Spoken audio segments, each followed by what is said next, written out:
Welcome back to train logics. ഇന്ന് 9/7/2024 trade എങ്ങനെയൊക്കെ plan ചെയ്യാൻ നമുക്ക് നോക്കാം. അതിനായിട്ട് ബാങ്ക് നിഫ്റ്റി ചാർട്ടിലോട്ട് പോകാം. ബാങ്ക് നിഫ്റ്റി ചാർട്ടിൽ എക്സാക്ട്ലി ആ 20 EMIയിൽ ഒരു സൂപ്പറായിട്ടുള്ള റിജക്ഷൻ തന്നിട്ടുണ്ടായിരുന്നു ഇന്നലെ. അപ്പോൾ ഇതിൻ്റെ ബാങ്ക് നിഫ്റ്റിയുടെ പ്രീമിയം നോക്കുമ്പോഴേക്കും നെക്സ്റ്റ് മൂവ്മെൻറ്റ് പ്രഡിക്ഷൻ നമുക്ക് ഡൗൺ സൈഡ് തന്നെ കാണാൻ ചാൻസ് ഉണ്ട്. കാരണം എക്സ്പയറി അടുത്ത് വരികയാണ്. അപ്പോൾ എക്സ്പയറി അടുത്ത് വരുമ്പോഴേക്കും നാളെയല്ല എക്സ്പയറി. അപ്പോൾ ഈ ഒരു നമുക്ക് സ്ട്രെയിറ്റ് ആയിട്ട് ഈ ബാറുമായിട്ട് കോറിലേറ്റ് ചെയ്യാൻ വേണ്ടിയിട്ട് മാർക്കറ്റിൽ ചെറിയൊരു ഡൗൺ സൈഡ് മൊമെൻറ്റം പോസിബിളാണ്. അത് പ്രോബബിലിറ്റി നോക്കുമ്പോഴേക്കും മാർക്കറ്റ് നല്ല ബുള്ളിഷ് ആയതുകൊണ്ട് മേ ബി ആവാനേ ചാൻസ് ഉള്ളൂ. അപ്പോൾ സെല്ലേഴ്സ് പാനിക് ആയി കഴിഞ്ഞാൽ അത് വീണ്ടും ബയേഴ്സ് തന്നെ ഇവിടെ തന്നെ നന്നായിട്ട് റൈസ് ആവും. PE വീണ്ടും ഡൗൺ സൈഡ് പോകാനും ചാൻസ് ഉണ്ട്. നമുക്ക് കുറച്ച് അകലെയുള്ള സ്ട്രൈക്ക് പ്രൈസ് നോക്കുമ്പോഴേക്കും PE സൈഡ് ഒരു നെഗറ്റീവായിട്ടുള്ള ഒരു ബാർ ഇവിടെ ഫോം ആയിട്ടുണ്ട്. അതായത് ഡിസ്കൗണ്ടിൽ ട്രേഡ് നടക്കുന്നത് PE ആണെന്ന് നമുക്ക് പറയാം. അപ്പോൾ മാർക്കറ്റ് ഒരു സൈഡ് വേസ് ടു നെഗറ്റീവ് ട്രെൻഡാണ് നമുക്ക് ഓപ്ഷൻ പ്രീമിയം ചാർട്ട് വെച്ചിട്ട് നമുക്ക് മനസ്സിലാക്കാൻ കഴിയുന്നത്. പക്ഷേ മാർക്കറ്റ് HDFC നല്ല രീതിക്ക് ഒരു സെൽ ഓഫ് നടന്നുകൊണ്ടിരിക്കുകയാണ്. ഇപ്പോൾ HDFC ഉണ്ടോ അങ്ങ് വീഴുവാണ്, ടക്ക് അങ്ങ് വീഴുവാണ്. എല്ലാ ഡേ ലോയും ബ്രോക്കായി 20 EMI ക്ലോസ് ആയി. ഇനി അടുത്ത മൊമെൻറ്റം HDFCയിൽ പോസിബിൾ ആയിട്ടുള്ളത് ഒന്ന് 20 EMI റിജക്ഷൻ വീണ്ടും വരാൻ ചാൻസ് ഉണ്ട്. അതായത് മുകളിലോട്ട് പോയിട്ട് ഒരു റിജക്ഷൻ വന്നിട്ട് വീണ്ടും ഡെയിലി ക്യാൻഡിലാണിത് താഴോട്ട് പോകാനായിട്ടുള്ള ചാൻസ് ഉണ്ട്. നമുക്ക് താഴോട്ട് വരുമ്പോഴേക്കും HDFC എപ്പോഴായിരുന്നാലും ലോങ് ടൈമിലത്തേക്ക് വേണ്ടി വാങ്ങിച്ച് കീപ്പ് ചെയ്യാനായിട്ടുള്ള ഇത് നോക്കണം എല്ലാവരും. നമുക്ക് ഈ ഒരു ലെവലൊക്കെ കിട്ടിക്കഴിഞ്ഞാൽ സൂപ്പറാണ്. 1596 ഈ ലെവലൊക്കെ വന്നു കഴിഞ്ഞാൽ അടിപൊളിയായിട്ട് നമുക്ക് കുറച്ച് ഒരു 35-40 പോയിൻറ്റ് ഡൗൺ സൈഡ് വന്നു കഴിഞ്ഞാൽ ഉറപ്പായിട്ടും ഒരു 10-15 ക്വാണ്ടിറ്റി നമുക്ക് ഉറപ്പായിട്ടും വാങ്ങിച്ച് വച്ച് കഴിഞ്ഞാൽ ലോങ് ടൈമിലത്തേക്ക് വേണ്ടിയിട്ട് സൂപ്പറായിട്ട് അത് ഉപകരിക്കും. അപ്പോൾ എല്ലാവരും ഇൻവെസ്റ്റ്മെൻറ്റ് കൂടെ ട്രേഡിങ്ങിൻ്റെ ഒപ്പം ഇൻവെസ്റ്റ്മെൻറ്റ് കൂടെ കീപ്പ് ചെയ്യണം. അടുത്ത് നമുക്ക് നിഫ്റ്റിയിലെ കാര്യങ്ങളിലോട്ട് പോവാം. നിഫ്റ്റി നമുക്ക് ഇന്ന് ഡെയിലി ക്യാൻഡിൽ നമ്മൾ പരിശോധിക്കുകയാണെന്നുണ്ടെങ്കിൽ യെസ്റ്റർഡേസ് ഡേ ലോ ഉണ്ടായിരുന്നു. അതായത് 243 അല്ല, നമുക്ക് 250 വയ്ക്കാം. 250 റിജക്ഷൻ വന്നിട്ടുണ്ട് ഹെവി ആയിട്ട്, കണ്ടോ, സൂപ്പറായിട്ടൊരു റിജക്ഷൻ വന്നിട്ടുണ്ട്. അതായത് 24,300 ഒക്കെ ബ്രോക്കായി നല്ലോണം അത് അപ്സൈഡിലോട്ട് പോയിട്ടുണ്ട്. അപ്പോൾ എക്സാക്ട്ലി ഈ ഒരു ക്യാൻഡിൽ നമുക്ക് ഒരു ഡ്രാഗൺ ഫ്ലൈ ക്യാൻഡിലിൻ്റെ ഷേപ്പിലാണ് തന്നിരിക്കുന്നത്. അപ്പോൾ അതായത് ഡ്രാഗൺ ഫ്ലൈ എന്ന് മീൻസ് നമുക്ക് ഒരു ബുള്ളിഷ് പാറ്റേൺ ആണത്.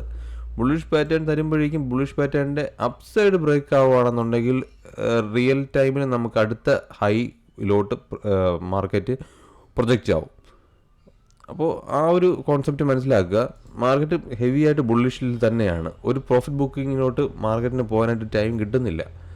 മാർക്കറ്റ് ഓരോ പുതിയ ലോ ക്രിയേറ്റ് ചെയ്യാൻ ശ്രമിക്കുമ്പോഴും അവിടെ നിന്നെല്ലാം ബയസ് ആക്റ്റീവ് ആകും. ഇങ്ങനെ സംഭവിച്ചുകൊണ്ടിരിക്കുമ്പോഴുള്ള പ്രശ്നം എന്ന് വെച്ചാൽ ഒരു പെട്ടെന്നൊരു ദിവസം എല്ലാം കൂടെ പാനിക്കായിട്ട് അപ്പ് സൈഡ് വെച്ചിട്ട് സെല്ലാകുമ്പോഴേക്കും ഗ്യാപ്പ് ഡൗണിൽ ഓപ്പണായി വീണ്ടും നല്ല രീതിക്ക് മാർക്കറ്റ് സെൽ ഓഫ് ആയി വരാനുള്ള ചാൻസ് ഉണ്ട്. വലിയ ബിഗ് ക്യാൻഡിലിൽ അത് വരും ദിവസങ്ങളിൽ നമുക്ക് കാണാമെന്ന് പ്രതീക്ഷിക്കാം. അതെല്ലാം എക്സ്പെക്റ്റ് ചെയ്താണ് നമ്മളുടെ ഒരു ട്രേഡേഴ്സ് എന്ന നിലയിൽ നിലവിൽ നമുക്ക് ട്രേഡ് ചെയ്യാൻ പറ്റുക. ഇതിനകത്ത് നമുക്ക് ഒരു 8:30-9 മണിക്ക് മുന്നേ നമ്മുടെ ഈ അനാലിസിസ് എല്ലാം ഫിനിഷ് ചെയ്ത് വെച്ചിരിക്കണം. ഈ അനാലിസിസ് എല്ലാം ഫിനിഷ് ചെയ്ത് വെച്ചിരുന്നു കഴിഞ്ഞാലുള്ള ഗുണമെന്ന് വെച്ചാൽ നമുക്ക് അതിനെ എക്സ്പെക്റ്റ് ചെയ്ത് നമുക്ക് ഫസ്റ്റ് ട്രേഡ്, അതായത് ഈവൻ നമുക്ക് 9:15 വേണമെങ്കിൽ നമുക്ക് ട്രേഡ് എടുക്കാം. 9:15 മാർക്കറ്റ് ഓപ്പൺ ആകുമ്പോഴേക്കും ഫസ്റ്റ് എൻട്രി നമുക്ക് അപ്പം തന്നെ കൊടുക്കാൻ പറ്റും.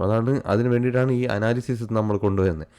ഏറ്റവും മൊമെൻറ്റം ക്യാൻഡിൽ 9:15, 9:20 അതിനുള്ള ക്യാൻഡിൽ സ്റ്റിക്കിൻ്റെ ആ ബാർ നമുക്ക് കാണുമ്പോഴേക്കും മനസ്സിലാവും എത്രത്തോളം അത് ആപ്റ്റായിട്ടുള്ള നമുക്ക് ട്രേഡിങ്ങിൻ്റെ ഇതാണ്. ഒൺസ് നമുക്ക് അതിൽ ഇൻവോൾവ് ചെയ്യാൻ പറ്റിയാൽ, അതായത് മാർക്കറ്റ് അത്രയും ഫ്ലക്ച്വേഷൻ കിട്ടുമ്പോഴേക്കും നമ്മളുടെ ഡയറക്ഷനിൽ കൂടെയാണ് നമ്മുടെ ആ ട്രേഡ് കിട്ടുകയാണെങ്കിൽ ഇനഫ് ഫോർ ഡേ ആണ്. ആ ഒറ്റ ട്രേഡോടെ നമുക്ക് മതിയാക്കാം. ബാക്കി നമുക്ക് ടൈം ഫ്രീ ആണ്, നമുക്ക് എന്തുവേണോ ചെയ്യാം. അപ്പോൾ ഫസ്റ്റ് ട്രേഡ് തന്നെ നമുക്ക് എക്സിക്യൂട്ട് ചെയ്യാനുള്ള ഇതിന് വേണ്ടിയിട്ടാണ്, ഈ ഗ്ലിംസിന് വേണ്ടിയിട്ടാണ് നമ്മൾ ഈ മാർക്കറ്റിങ്ങിന് അനലൈസ് ചെയ്തുകൊണ്ടിരിക്കുന്നത്.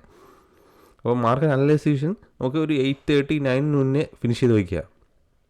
പ്രീ ഓപ്പണിന് മുന്നേ മാർക്കറ്റ് അനലൈസേഷൻ കഴിഞ്ഞിരിക്കണം. പ്രീ ഓപ്പണിന് ശേഷം മാർക്കറ്റിൻ്റെ ഡയറക്ഷൻ നമുക്ക് മനസ്സിലായിട്ട് മേജറായിട്ടുള്ള ഇമ്പോർട്ടൻ്റ് ലെവൽസ് മാർക്ക് ചെയ്തിട്ട് ആ ലെവലിൽ റിജക്ഷനോ സപ്പോർട്ടോ കിട്ടുകയാണെന്നുണ്ടെങ്കിൽ ട്രേഡ് അതിനനുസരിച്ച് എക്സിക്യൂട്ട് ചെയ്യുക. അപ്പോൾ ഇതാണൊരു ടിപ്പ്. അപ്പോൾ മാർക്കറ്റിൽ ഇത് നിങ്ങൾക്ക് വിജയകരമായിട്ട് പരീക്ഷിക്കാൻ പറ്റട്ടെ എന്ന് വിചാരിക്കുന്നു. വേറൊരു വിഷയം എന്ന് വെച്ച് കഴിഞ്ഞാൽ ഏറ്റവും മിനിമൽ ക്വാണ്ടിറ്റിയിലാണ് ഈ പരീക്ഷണങ്ങളെല്ലാം നടത്താനായിട്ട്. വൺസ് അത് റെഡി ആയതിനു ശേഷം നമുക്ക് നമ്മളുടെ റിസ്ക് കപ്പാസിറ്റി അനുസരിച്ച് നമുക്ക് പോകാൻ പറ്റും. നമുക്ക് ബാക്കിയുള്ള ട്രേഡുകളിൽ നമ്മൾ 20 രൂപ 30 രൂപ 40 രൂപ ട്രേഡിൻ്റെ സ്റ്റോപ്പ് ലോസ് വയ്ക്കുകയാണെന്നുണ്ടെങ്കിൽ ഫസ്റ്റ് ട്രേഡ് വയ്ക്കുമ്പോഴേക്കും ഏകദേശം 50 പോയിൻറ്റ് വയ്ക്കേണ്ടി വരും. 50 പോയിൻറ്റ് മീൻസ് അത് വലിയ ഇത് അത്രയും ഫ്ലക്ച്വേഷൻ ഉള്ളതുകൊണ്ടാണ് 50 പോയിൻറ്റ് വയ്ക്കുന്നത്.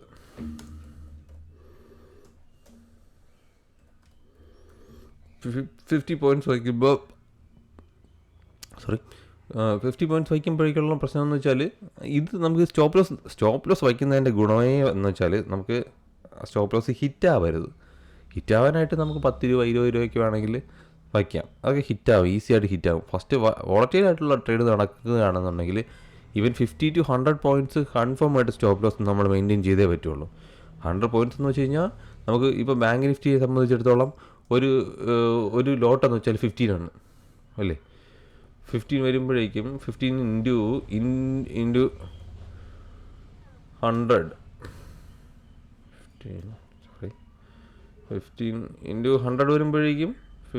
100 വരുമ്പോഴേക്കും 1500 രൂപയാണ് ഒരു ലോട്ടിലുള്ള ലോസ് വരിക. അപ്പോഴേക്കും ഈവൻ നമ്മൾ 10 ക്വാണ്ടിറ്റിയിൽ എൻ്റർ ആവുകയാണെന്നുണ്ടെങ്കിൽ 15,000 രൂപയാണ് ലോസ് വരിക.